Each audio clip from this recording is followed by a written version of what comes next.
Ito ang Broad Stream Cast Communicators, ang naiiba at kakaibang plataporma sa digital broadcast mula Luzon, Visayas, Mindanao hanggang sa iba't ibang dako ng mundo. Broad Stream Cast Communicators, ang sandigan ng sambayanan mula sa walang labis at walang kulang na pagbabalita, paglilingkod, maglalahad ng mga mapagbuong komentaryo at usaping pambayan para sa kapakanan ng karamihan. Broad Stream Cast Communicators, tuwirang maglilingkod ngayon hanggang sa susunod na henerasyon.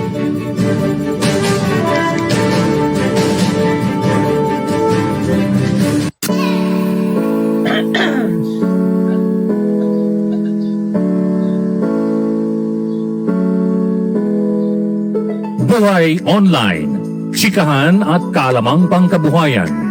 Ating tunghayan, pakinggan at tuklasin ang mga pangyayari at kaganapan sa mundo ng online. Buhay Online, Chikahan at kaalamang pangkabuhayan. Alamin ang pinaka-latest trends mula sa trabaho at kung hanggang saan na ang narating ng teknolohiyang ito. At ngayon, narito na ang ating host, ang ating Techiemommy, si Jaye C. Bautista.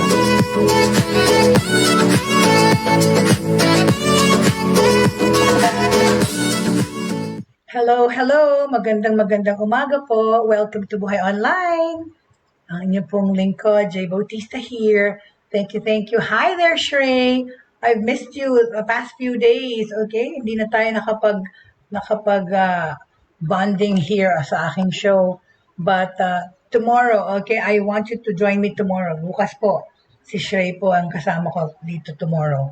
Pero starting next year po, every Wednesday, we will be, allotting the format of the show to online jobs. Okay? And Shrey will be my anchor for that segment or episode for every Wednesday. Okay? Si Shrey Sharma po all the way from India. My colleague, excuse me, so sorry. You know, yesterday I had my booster shot of Moderna, and it's the first time I actually had side effects from any of the vaccinations because the first two ones that I had was a breeze. Wala. Ito, kahapon lang. Pero, you know, knowing myself, yesterday I wasn't feeling too well. In fact, I did the show despite my magiging bulol because of, I was shaking rather. I had chills yesterday, but no fever. It was just like a heavy feeling. I got tired. I felt so tired and weak and parang, you know, my muscles were like, nagkakaroon ng muscle dystrophy. But what I did, because I can't coddle any kind of illness. So I didn't want to stay in bed all day. I worked. That's what I did. I found myself in work to dispel, to shoo away the ill feeling. So today, sorry, I ended my day early last night. But sorry, but I have to take a lozenge, okay? Ricola, it works for me. But anyway, it's not a free endorsement, but this is what I take to just put some on my throat. Well, anyway, as I was saying, yesterday I was feeling bad, but today I'm better. Just the soreness, understandably so, is actually maga or swollen and very matigas, unlike the other vaccines that I got before. Anyway, there's the cat. Kaya mo na siya mag-ingay. Anyway, good morning, everyone. What's the situation regarding the Omicron variant? New Year's Eve, tomorrow evening, festivities and all over the world. Here in the Philippines po, ang New Year is reminiscent to Paputok, right? Reminiscent to firecrackers, pyrotechnics and all. But I'm not sure, excuse me, I'm so sorry. Pardon me. I'm not sure if that's going to happen in Pampanga, but I think I have a good mind to think na the fireworks are still going to happen. But in some parts of the Philippines, like in Cebu, I know that All right. In the Philippines, in Cebu, okay, what happened? Hold on a second. I know that the Philippines, in Cebu, Philippines, uh, fireworks or firecrackers have been banned or prohibited to be used in this for New Year's. Okay, bawal. Pinagbawal po ang paputok sa Cebu. In fact, they even put a circular together or merong pinas na order na bawal po ang paputok sa Cebu. And I think some parts of Manila too. But I'm not sure here in Pampanga. Uh, uh,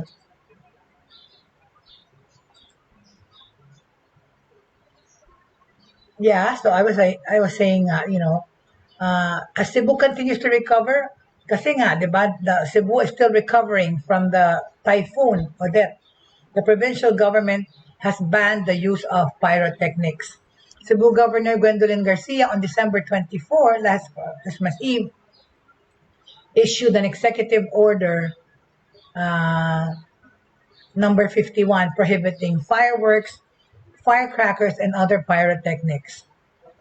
In her executive order, or EO, Garcia stated that the entire island has practically turned into a fire hazard due to the aftermath of Odette. During the present state of calamity, there is an urgent need to prohibit the use of firecrackers, fireworks, and other pyrotechnic devices across the province of Cebu in order to prevent unnecessary fires. The lack of electricity and the scarcity of fuel constrain Cebuanos to store gasoline and diesel fuel in their homes, garages, and other storage facilities for the use of their generator sets and vehicles. Yung mga fallen trees or mga natumba na puno at saka mga plants, as the storage of gasoline and diesel fuel have practically turned the entire island of Cebu into a fire hazard. Okay? As of December 26, there were no fire incidents recorded in the province. However, in Metro Cebu, at least 3 erupted and packed sa mga residential areas po. Nung Christmas Eve, dozens of houses were burned down in Sitio San Roque, Barangay Manluyang, Mandaue City. The cause of the fire is yet to be known. Yun ang ano dun bakit nagkasunog ng Christmas Eve pa naman, how sad. They are probably having Noche Buena. Baka nagpapaputok or nagsisindi ng kandila. Really. 2 fires also broke in Cebu City. The first one displaced over 300 individuals in Sitio Manzanitas, Barangay Tisa. The damage in Cebu was pegged at in that particular area was pegged at 800,000. Okay, so fire investigators in Cebu City are still investigating the cause of these fire incidents. Both Mandaue and Cebu City have also banned the use of fireworks and firecrackers. Okay. The Cebu City Disaster and Risk Reduction Management Office, for its part, urged residents to be careful when handling flammable materials. Okay? In connection naman to sa Odette na typhoon, magandang balita of all these kind souls that are donating to our country, for our countrymen who have suffered from this Odette. The U.S. donates another $950 million, okay, to in response to the Odette plea. Okay. The United States will be allocating an additional 950 million pesos to humanitarian assistance for Super Typhoon Odette survivors, its embassy in the Philippines announced yesterday. This brings the total of Washington's support for response to the typhoon to 1.1 billion pesos. Okay? The donation, coursed through the U.S. Agency for International Development, will provide food, aid, water, sanitation, and hygiene programs. It will also fund, okay, pakita natin, okay? Let me just show you something. All right? All right, look at this. This is so far the U.S. assistance, okay, to us. Sige, takpan ko na yung mukha ko. It doesn't matter. There you go, okay? That's where the U.S. assistance went, okay? So far, the U.S. has donated 1.1 billion pesos. The donation is supposed to go through and will provide food, aid, water, sanitation, and hygiene programs. It will also fund shelter assistance that will meet emergency needs, as well as help affected communities start rebuilding their homes. Okay? So, yan ang tulong ng Amerika, 1.1 billion na po. Alright? We stand steadfast with our long-standing friend, partner, and ally in helping support communities devastated by the typhoon. The embassies charge d'affaires, charge d'affaires, hindi ko alam yung pronunciation, I don't know. Help me, Shrey, I don't know how to pronounce that.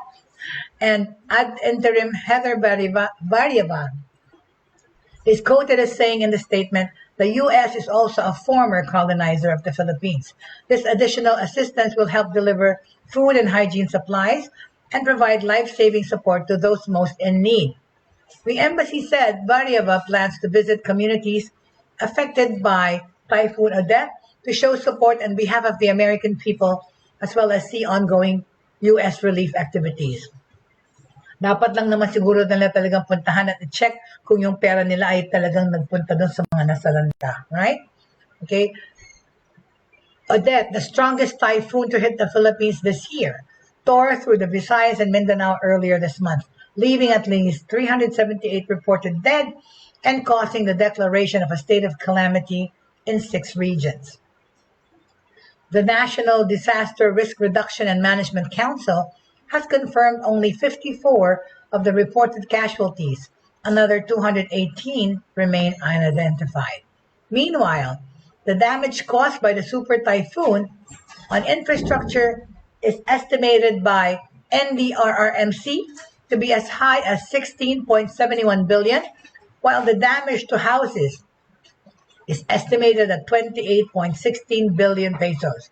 The Department of Agriculture on Monday night reported that agricultural damage is nearing 6 billion already. Okay, so that's my my bit regarding the donation, of course, of the United States so far sa ating bansa. Maraming salamat, America. Who was always there to hold our hand. Of course, after having colonized us naman talaga. Okay?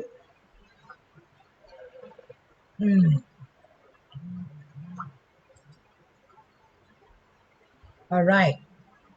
What else do we have here? Ta-da, ta-da, ta-da.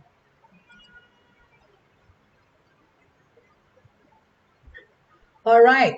Okay. According to the SWS, okay, 93% of Filipinos entering 2022 are hopeful as the pandemic persists, okay? Na kahit na ganito po, resilient po ang Filipino. Right. Let me just show you. Here, ayan o. Okay? See, despite the existing conditions po, 93% of Filipinos entering 2022 with hope as the pandemic persists. Look at this. This is in Paco and Pandacan, right? Okay, let me just look at this scene. Oh, tingnan niyo tong scenario na ito. These are residents that frolic in the snow effect as sparkling Christmas decors adorn the row of houses along Merced Street in Paco, Manila. Hindi po nawawala yung spirit ng holidays season dito sa Pilipinas, even with this pandemic. And of course, after the devastation of Odette, you know, nagsaya pa rin tayo kahit paano nating alam gawin, right? 9 in 10 adult Filipinos are hopeful for Sorry, pasensya na. Hindi pa. Okay, are hopeful for 2022 after another year of battling a pandemic, according to a survey conducted by the Social Weather Stations, or SWS. The results of the survey released Wednesday showed that 93% of the 1,440 respondents said they are entering the new year with hope rather than with fear. Di ba? Yun na nga di ba? Kaya sinasabi ko palagi, faith, hope, and love sa puso. So talaga naman po, better days are ahead. We hope for better days to come. Okay? Kasi talaga naman po, magdadalawang taon tayo into this virus situation. But we are a resilient lot, and as the whole world hold hands to deal with this virus situation, we have been living with it. Okay? The difference from the 91% recorded in 2020 is not statistically significant, but both readings are below the pre-COVID-19, 96% in 2019, okay? Meanwhile, 7% of Filipinos will welcome 2022 with fear, unchanged from 2020. Okay? The proportion of those who are entering the new year hopeful was higher among those who expected a happy Christmas. 98% yon, okay? Than those who anticipated neither a merry nor a sad Christmas. 90%. And those who expected a sad holiday season naman, yung mga mas malungkot ang expectation, was down to 88%. Last week, the polling firm released a survey which showed that 65% of adult Filipinos expected a happy Christmas this year. Diba? Hope rose most in Metro. Okay? Sabi ng SWS that hope for the new year, okay, tungkol naman sa bagong taon, sa 2022, hope for this new year rose in Metro Manila to 95% from 90% last year. Okay? Balance Luzon to 93% from 92%. Okay? Umakyat din. At sa Visayas naman, from 88% to 90%. And for Mindanao, it stayed at 93%. Hope for 2022 also went up among elementary graduates, from 89 to 90%, among junior high school graduates to 94% from 92%, and among college graduates to 98% from 94%. It declined slightly to 89% from 91% sa mga non-elementary graduates naman. The survey was conducted from December 12 to 16 using face-to-face interviews. Although Super Typhoon Odette in the Philippines, happened during the survey period, reports on casualties and the widespread damage it caused only began coming in the days after it hit. So, prior to that happening, yun talaga mataas ang expectations ng mga tao and hope for this coming year. The sampling error margins are plus 2.6% for national percentages and plus 5.2% for balanced Luzon, Metro Manila, Visayas, and Mindanao. So that's what it is, okay, regarding being hopeful for in 2022, okay? All right.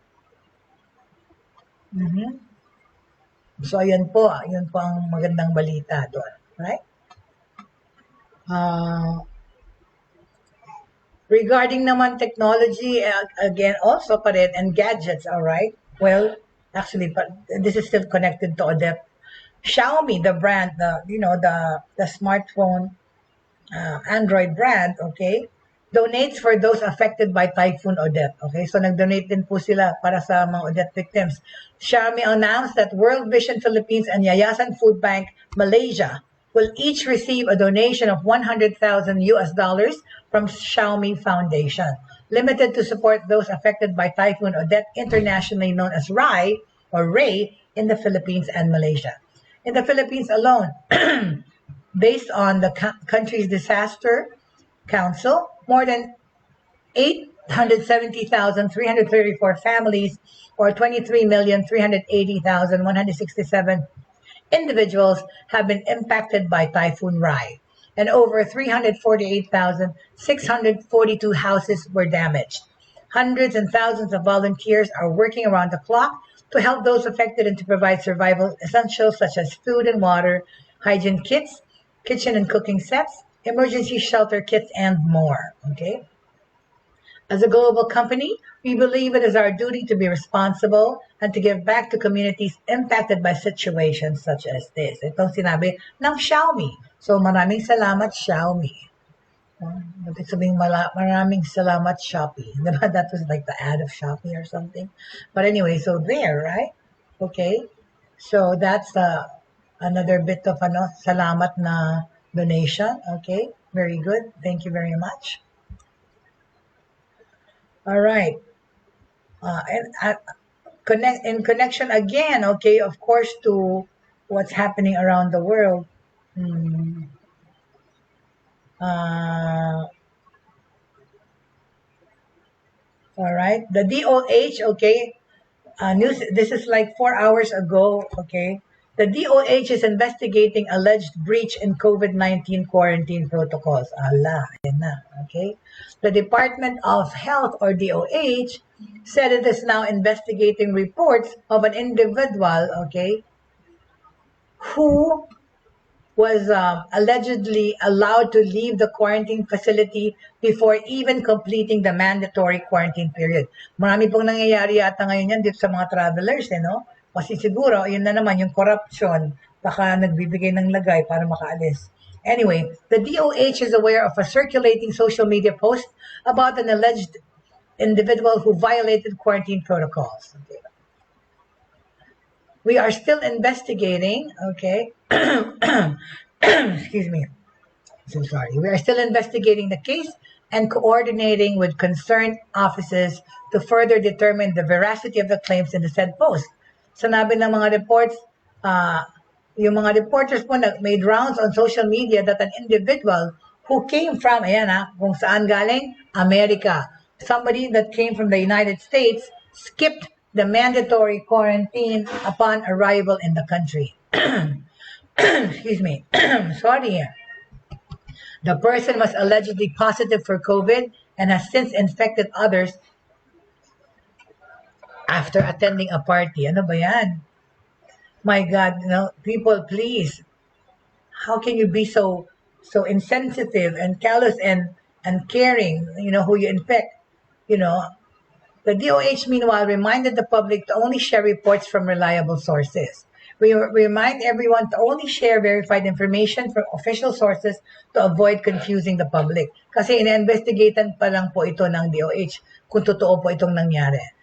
Sabi nila, this holiday season, let us all work together to contain the spread of COVID-19 by continuously adhering to the minimum public health standards and getting vaccinated. Of course, ayan po talaga ang ating ginagawa. Kaya nga, saya-saya na kahapon, nakapag-booster shot na ako. Okay, wala namang kahirap-hirap. Talaga naman po, dapat kung sino yung magpapabakuna, basta wag ka lang mag-double-double ng nakapag-vaccinate ka na, papabakuna ka pa ulit. Na kunyari, hindi naman. Booster shot naman ang kailangan doon sa mga fully vaccinated, right? Okay, all right, very good. There's news naman po, no? Wait a minute. I'd like to welcome whoever's here with me watching the show. Hindi ko po nakikita. There's really something seriously wrong with my gadgets, my cell phone, my laptop, and everything else. Humihingi ng kapalit. Sana may magregalo sa akin ng bagong laptop. Hehe. Anyway, nagpaparinig. But anyway, so yeah. Here's a bit of news, okay? SIM card registration to aid data privacy. Okay, maigsi lang tong bit about this, okay? SIM card registration to aid data privacy. Of course, the cat is maingay. Hayaan mo na siya dyan, makatok. This cat of my child is like going in and out of this thing. Anyway, so protecting data privacy can strengthen consumers' trust in companies, okay? Our role really, okay, is, okay, sabi nila, nagkaroon po ng meeting, all right? Former Privacy Commissioner Raymond Libora said in a recent online forum, our role is to promote trust, Libora said during the virtual stakeholders meeting hosted by World FinTech Festival. Digital Filipinas movement and FinTech Philippines Association. Liboro also stressed the importance of SIM card registration. A similar bill passed in the Senate on third reading earlier this month mandates the ownership registration of all SIM cards in the country. Okay? Lahat na po kailangan i-register in a bid to curb the proliferation of online trolling o yung mga panghahack na yan. Okay? Opo, so yan. Meron na pong bid para i-register ang lahat ng SIM cards para rin makaiwas sa mga cyber criminals na yan na nagnanakaw ng ating mga SIM cards or identity, right? Mga phishers, whatever, okay? So,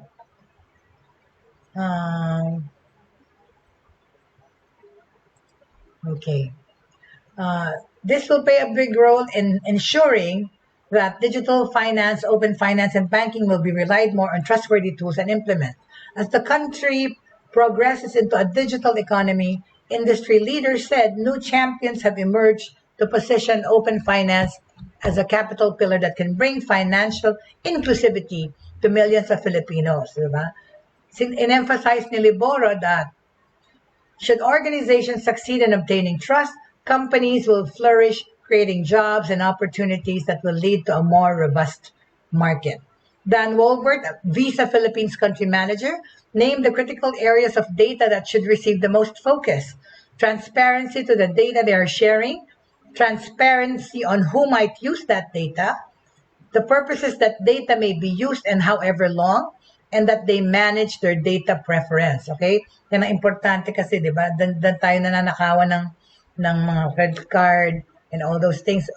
Kahit na ano na nga, pati mga cellphone numbers and all, okay? Featured in one of the panels, Todd Schweitzer, Chief Executive Officer of Brancas, reiterated that it is essentially the technology, products, and the policies that enable customers to securely access financial services from third-party providers, okay? They can choose how and where they would access it and to whom they can share their data securely, okay? The decoupling of the financial service providers from its access point allows financial services to combine their products to become building blocks for open finance, okay? Okay, so ayan na. Yan ang gagawin ng mga bangko. Siguro, pinapa-mandate na ba to? To protect our data privacy, okay? Former Commissioner Raymond Liboro, sinabi niya sa online forum na inattenda nila na World Tech FinTech Festival Digital Pilipinas Movement na kung pwede daw SIM registration gawin to aid data privacy. Maganda naman yun, alright? Okay? That's really a good undertaking, I think. Okay? With regards to, we talked about global warming na the other day. Merong question kasi dito, but let me see if we have time to answer it, we will. Okay. Hold on a second. All right. Okay, there's a question here now. What is our take on social media this coming year? Okay, what will 2022 bring? All right, let me just put that up on the thing. Where? All right, here you go. All right. Excuse me. Ay, what happened? Mali. All right. What will 2022 bring in the way of misinformation on social media? Ayan na nga yung mga, di ba, pinaglalabanan din natin yung mga fake news, pinaglalabanan din natin yung mga nag-hack online or nagpo-post ng mga malicious content or yung mga anti-vaxxers. So what will 2022 bring in the way of misinformation on social media? Okay, here is the take of 3 experts, all right? At the end of 2022, it seemed hard to imagine a worse year for misinformation on social media. Sa lahat ng mga nangyayari talaga naman, a lot of fake news go around, di ba? Given the intensity of the presidential election and the trauma of the COVID-19 pandemic, but 2021 provided up to the task, starting with the January 6th insurrection and continuing with copious amounts of falsehood and distortions about COVID-19 vaccines. Yan nga ang pinaka-worst na naging misinformation itong nakaraang taon. Yung tungkol sa virus at saka tungkol sa mga vaccine. Kaya, di ba, all over the world, hindi 100% po ang nagpabakuna because there are still anti-vaxxers lurking around, right? To get a sense of what 2022 could hold, 3 researchers were asked about the evolution of misinformation on social media. Okay, so this kind of information is coming from three researchers. One of them is Anjana Susarla, professor of information systems ng Michigan State University. Sinabi niya, absent regulation, misinformation will get worse sa 2022. Ang sinabi ni Anjana Susarla, while misinformation has always existed in media, think of the Great Moon Hoax of 1835. Oh my God, 1835, ano yun? That claimed, ito yung hoax na yun. It claimed that life was discovered on the moon. The advent of social media has significantly increased the scope, spread, and reach of misinformation. Social media platforms have morphed into a public information utility place. Totoo naman eh.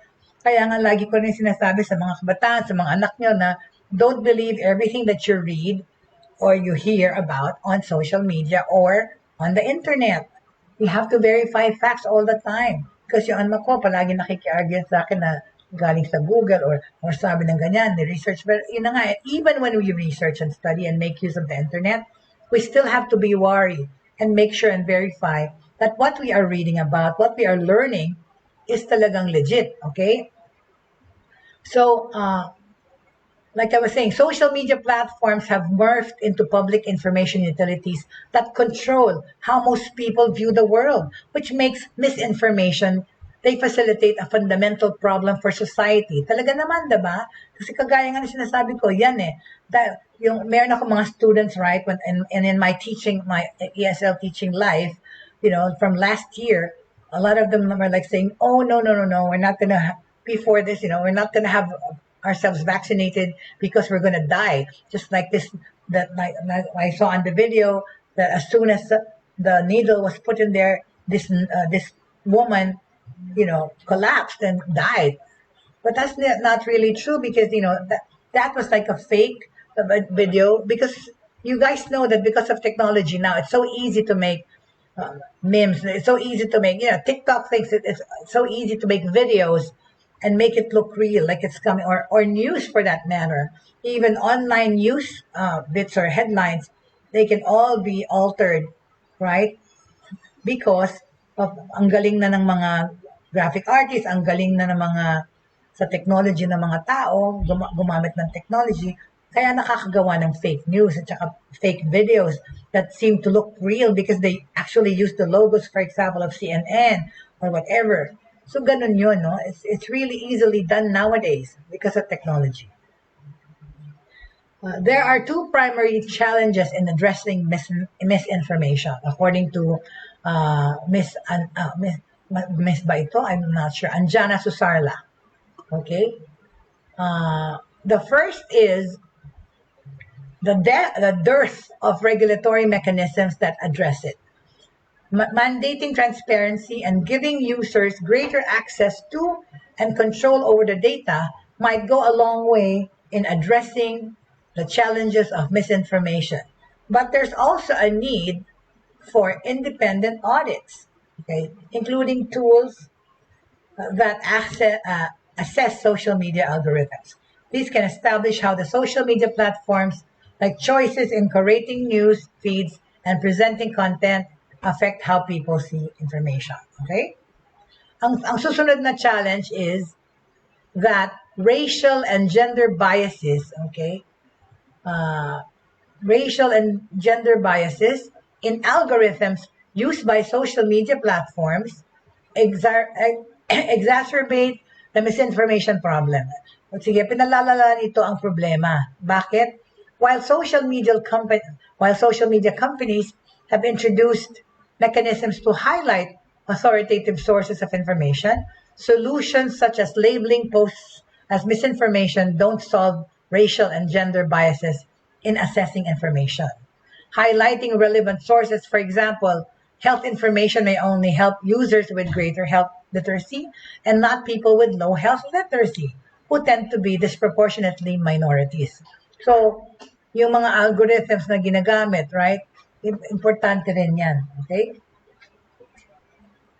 So, all right.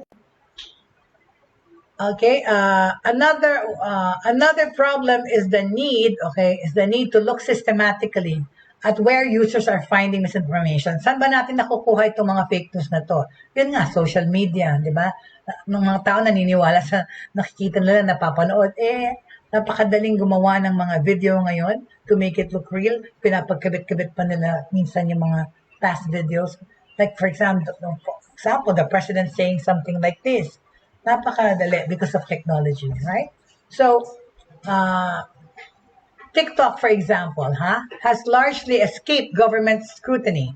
Pero talaga ang TikTok dapat yan talagang i-check na rin eh. Because, di ba, walang age ang pwedeng gumawa ng TikTok kahit na minsan ang laswa na yung mga things na ginagawa sa TikTok.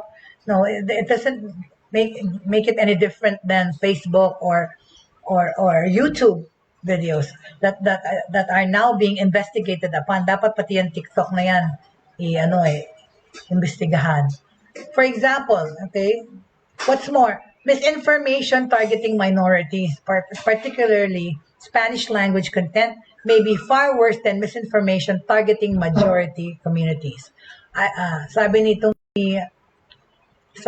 si Anjana, sorry, ang hirap kasing i-pronounce. Sabi ni Anjana Susarla, itong ating first resource person, okay, sabi niya that the lack of independent audits, lack of transparency in fact-checking, and the racial and gender biases underlying algorithms na ginagamit ng social media platforms suggest that the need for regulatory action in 2022 is urgent and immediate. So yun na nga, dapat na talagang i-mandate na kailangan i-censor yung mga social media platforms na yan. Okay, another resource person that was commissioned para dito sa ano na to, survey ng kung paano yung social media disinformation i-handle tong 2022.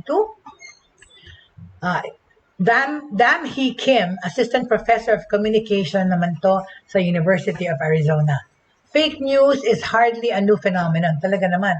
Ang fake news naman matagal nang nangyayari yan. Kaya lang, mas lalo lang ngayon. Right? Okay? Yet, it costs, okay, sorry. Its costs have reached another level. In recent years, misinformation concerning COVID-19 has cost countless lives all over the world. Hindi pera buhay ng mga tao kasi nga naapektuhan talaga sila ng social media. Through them, di ba, yung mga suicides o yung mga even few years ago, suicide through Facebook, mga ganyan. See, I'm getting goosebumps because yan na ang nagagawa ng social media at saka ng technology, right? But anyway,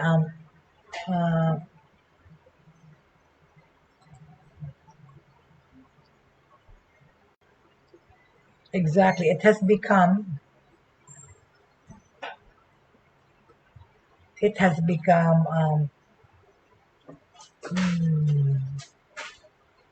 a minute. Really, it has become a place where people vent. It has become a place where people show what they do, but actually it could be a dangerous place kasi nga yung what do you call this, yung effect nila talaga sa tao is malaki, right? So this other, hold on a second. I lost my spot. Hold on. Okay, so this Damki, she was Damhi Kim, okay, said that misinformation concerning COVID-19 has cost countless lives all over the world. Okay, false and misleading information about elections also can shake the foundation of democracy. For instance, by making citizens lose confidence in the political system. Nangyayari yan talaga eh. Diba yun? Yung mga fake news tungkol sa vaccine, tungkol sa virus. Pag yung mga election naman, doon nga, diba? Doon nagalit yung Amerika sa Facebook tungkol sa vaccine. At saka yan naman, ngayon dito sa Pilipinas, ginagamit din nila social media for politicking. Hi there, Jake! Hi there, Jake! Hi, nice to see you. Ngayon ko lang nakita yung name mo. Thank you for all those lovely hearts that you sent my way. Thank you so much. So yun na nga, di ba? People use it for politicking. Research na kinandak nitong si Damhi Kim with Esmo Jones, Jang, and Kate Kensky on misinformation during elections, some published and some in progress, has turned up 3 key findings. Ito raw ang nalaman tungkol naman sa mga eleksyon, okay, and social media. The first is that the use of social media, originally designed to connect people, can facilitate social disconnection. Social media has become rife with misinformation. This leads citizens who consume news on social media to become cynical, totoo naman, not only toward established institutions such as politicians and the media, but also towards fellow voters. Nagkakaroon tuloy ng animosity, di ba? Second, yung mga politiko, the media and the voters have become scapegoats, okay, for the harms of fake news. Few of them actually produce misinformation. Most misinformation is produced by foreign entities and political fringe groups who create fake news for financial or ideological purposes. Yun na talaga. Most of them financial. Yung iba naman sa mga ideologies nila o yung mga kanilang what do you call this? What they believe in, right? Sorry, I was trying to think of a Tagalog term ng ideology. But anyway, kung anong kanilang nasa sa isip, yun na lang. Yet citizens who consume misinformation on social media tend to blame politicians, the media, tsaka yung mga botante. The third finding is that people who care about properly informed, mga tao that care about being properly informed are not immune to misinformation. Totoo. In a coherent and meaningful way, become more politically cynical after being exposed to perceived fake news. Okay? So, yung mga taong akala nila ay, sila talaga about, very, very particular about verifying their facts, sila rin ay prone to being exposed to fake news. Okay? These critical thinkers become frustrated by having to process so much false and misleading information. This is troubling because democracy depends on the participation of engaged and thoughtful citizens. Looking ahead to 2022, it is important to address itong ganitong klaseng cynicism. All right? There has been much talk about media literacy interventions, primarily para makatulong sa less politically sophisticated na mga tao. In addition, it's important to find ways to explain the status of fake news on social media. Specifically, sino bang gumagawa ng fake news? Saan ba ito nanggagaling? Why some entities and groups produce it? Bakit ba ito ginagawa ng mga tao, gumawa ng fake news? Wala itong iniiwan doon sa mga gumagawa ng virus. Diba? Those people sending out viruses. Now, they're sending out fake news. I think this is some sort of virus. And people fall for it. Okay? People fall for the fake news. This could help keep people from growing more politically cynical. Rather than blaming each other for the harms of fake news produced by foreign entities and fringe groups, people need to find a way to restore the confidence in each other. Dapat tayong maniwala sa isa't isa, hindi sa nababasa sa internet o nakikita o napapanood, di ba? Blunting the effects of misinformation will help with the larger goal of overcoming societal divisions. Okay, ito naman yung sa last nating resource person, si Ethan Zuckerman, Associate Professor of Public Policy, Communication and Information, University of Massachusetts in Amherst. Sabi naman niya, propaganda by another name. Sabi niya, He expects the idea of misinformation will shift into an idea of propaganda sa 2022, as suggested by sociologist and media scholar Francesca Tripodi in her forthcoming book, The Propagandist's Playbook. Most misinformation is not the result of innocent misunderstanding. Ito daw ay produkto ng specific campaigns to advance a political or ideological agenda. Totoo ka talaga. I think I agree. To further explain, anong ibig sabihin ng it's a product of specific campaigns to advance a political or ideological agenda. Hello there, Tita Agnes. Tita Agnes, ngayon ko lang po nakita yung pangalan nyo. Happy New Year! Happy New Year, Tita Agnes. Tita Agnes who is broadcasting, coming to us from Batangas. And binabati ko din, Tita Agnes, yung mga family nyo na nanonood po dyan, ang mga direct family po na nandiyan sa Batangas with you. And of course, welcoming the Lakap family, of course. Happy New Year po. Okay? So, we're talking about ano yung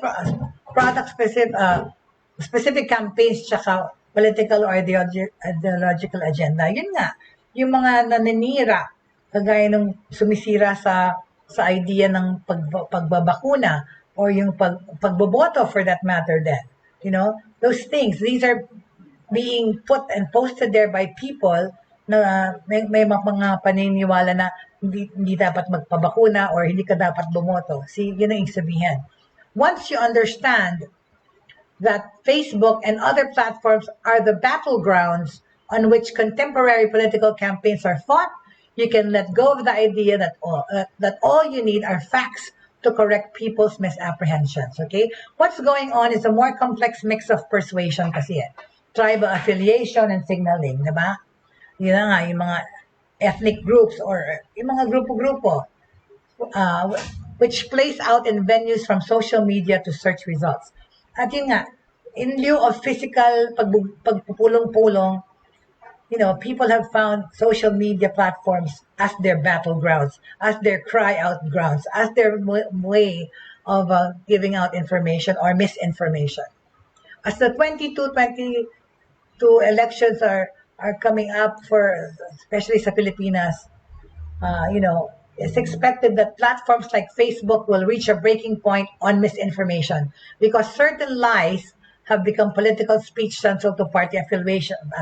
Itong sinabi ni Ethan Zuckerman, right? How do social media platforms manage when false speech is also political speech? Yun na nga yun eh, diba? Sa politika ginagamit din itong mga fake news na yan. Okay? So, ang mangyayari dyan, ang sinabi nito, so, bottom line is, according to this 3, mas dadami pa ang misinformation dito sa 2022. So, ang kinakailangan ay maging mas more mindful, kagaya ng ginagawang pag-imbestiga sa Facebook at YouTube. Dapat mag-ano pa sila ng mas maraming tao para ma-filter yung mga bit na po-post, right? Okay? Okay. All right. So, dapat lang na we have to be more mindful, and of course, we have to those platforms, those social media platforms should endeavor it between sa kanilang sarili to have stricter rules. Okay, stricter rules in filtering yung mga pinopost nila. Okay? All right. So, merong issue, di ba? Merong issue tungkol sa Department of Health closing down or by not giving out information daily because ilalagay na lang daw nila sa Facebook, sa kanilang website yung news about the virus and developments. Well, the Filipinos, I think most Filipinos pa rin want to know about the updates on COVID-19. Kahit na gusto na ipasara itong or itigil, right? Sinabi natin gusto na i-stop ng DOH yung daily updates. Why do the Filipinos want to continue receiving these updates? Hold on a second, let me just fix my... All right. Why do Filipinos want to keep receiving these updates? For obvious reasons. Concerns about the potential loss of public awareness were raised after the Health Department announced that it would stop the release of daily COVID-19 bulletins on social media and Viber groups starting next year. sinabi that report said na ang Department of Health, kasi hindi na raw sila mag-issue ng mga bulletins pertaining to the country's coronavirus case count beginning January 1, 2022. Kasi ako, I received those daily updates sa Viber ko eh. Minsan ang haba-haba, ang daming messages. Pero kasi it's helpful. So I don't know ba't nila ititigil. But reports said, the public can just, sabi kasi ng DOH, the public can just visit the agency COVID-19 tracker available in its website sa doh.gov.ph/COVID-19 tracker. Okay? Once again, doh.gov.ph/COVID-19 tracker, period. May period, ito yung period yata yun, tracker lang. The DOH said the move would streamline public communication. This public tracker, which has been operational since the start of the pandemic, contains all information being provided in the case bulletin and daily situation report. Okay? Hence, to streamline public communication, the case bulletin and the daily situation report will no longer be issued separately, a social media card and as PDF file, respectively. So, yun. Pero yun, it has since issued over 650 daily COVID-19 bulletins on social media and Viber groups since the start of the coronavirus pandemic last year. So, the case bulletin usually includes the number of new infections, active cases, deaths, recoveries, activities of testing laboratories, and how new medical facilities for patients are faring. Diba? Diba, kita ko sa inyo. Sige. Well, alam na natin. Huwag na lang. Wala na tayong oras. Anyway, so, gusto ng mga Filipinos kung pwede lang to keep sending that information. Similar to the daily case bulletin, it wouldn't be publicly posted by the agency starting next month. The move concerned some Filipinos who reminded the DOH about the prevailing public health crisis. The pandemic was declared in March 2020. The Department of Health should continue posting daily COVID case updates for transparency and for everybody's awareness. Itong sinabi ni Bayan Muna Davao Coordinator Rauf Sisay na nag-tweet tungkol dito. We wouldn't want to be left in the dark and bask ourselves in a false sense of security. At DOH.gov.ph, tapos na ba pandemic, sis? Another Twitter said. Okay, so ayaw ng mga tao na wag nang magbigay ng ng ganitong klase information. So, the World Health Organization has so far declared 5 COVID-19 variants of concern during this pandemic: the Alpha, the Beta, Gamma, Delta, and Omicron. As of Monday, the DOH said it has detected the country's 4th case of Omicron variant through a traveler from the United States who came in Manila on December 10 via Philippine Airlines flight number PR127. Okay. Hello there, Mr. Joey Ortiz. Happy New Year. Happy New Year sa inyong lahat. Shrey, Jake, Tita Agnes and family, the Lakap family, the Direct family, and Joey, Kuya Joey. Happy New Year po sa inyo at maraming salamat. Okay, so on that note, doon naman sa mundo ng entertainment, di ba, magkakaroon pa rin tayo ng Metro Manila Film Fest. So the Filipinos, of course, Filipinos are urged to support MMFF films amid reports of low turnout of moviegoers on opening weekend. Okay? So, some filmmakers and other concerned Filipinos called on fellow Filipinos to support the Metro Manila Film Festival amidst reports of a low turnout. The annual film festival opened in selected theaters on December 25. The lineup of movies this year: A Hard Day, starring Ding Dong Dantes and John Arcilla; Big Night, starring Christian Bables and John Arcilla pa rin; Huling Ulan sa Tag-Araw, starring Rita Daniela and Ken Chan; at Huwag Kang Lalabas, starring Kim Chiu, Jameson Blake, Beauty Gonzalez, and Aiko Melendez. Tsaka ang Kung Maupay Man It Panahon, starring Charo Santos Concho, Daniel Padilla, and Rance Rifol. Love at First Stream, starring Kauri Oinoma, Jeremiah Lisbo, Daniela Strainer, and Anthony Jennings. Tsaka Nelia, starring Wilmer Marquez and Raymond Bagatsing. Tsaka ang The Exorcist, starring Tony Gonzaga and Alex Gonzaga. The MMFF, in partnership with the Meta Philippines formerly Facebook, also premiered 5 short films for free on the platform on the same day. Okay? So, yan. Supportahan niyo po yung MMFF online. Sa mga sinihan na pala. Sorry. Okay? So, that's just about all that we talk about for today.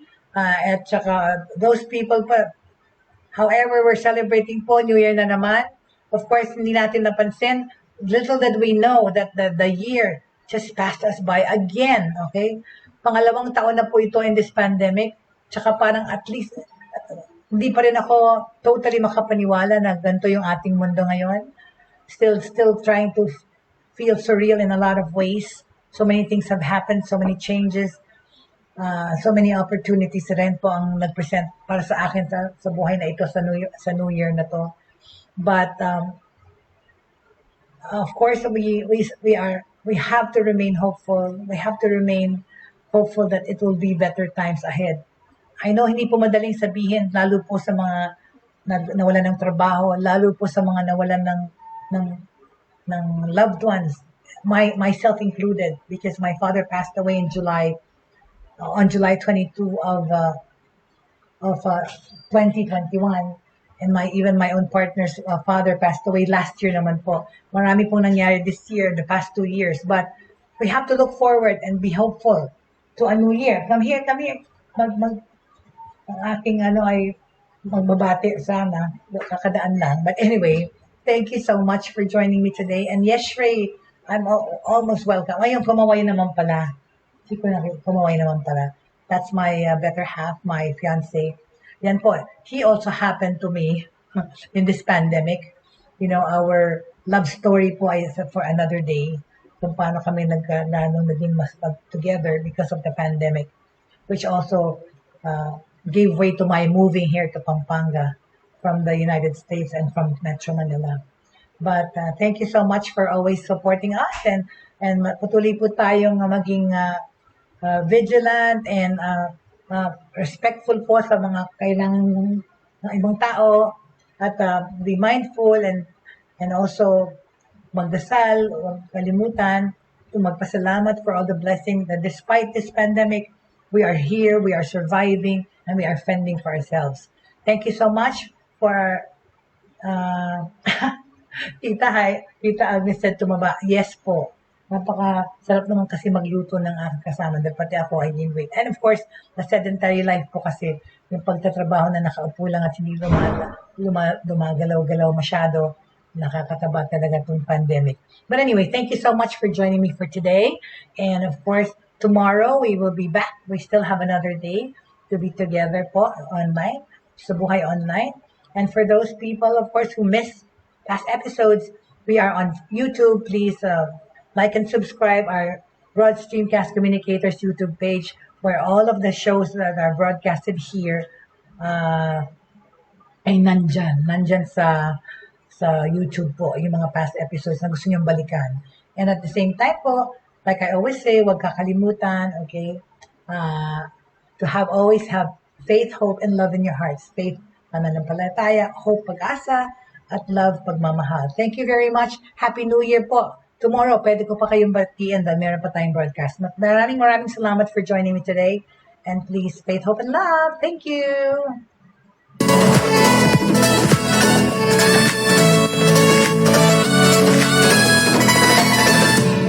Inyong natunghayan at napakinggan ang mga makabagong pamamaraan sa mundo ng online sa pamamagitan pa rin ng Broad Stream Cast Communicators.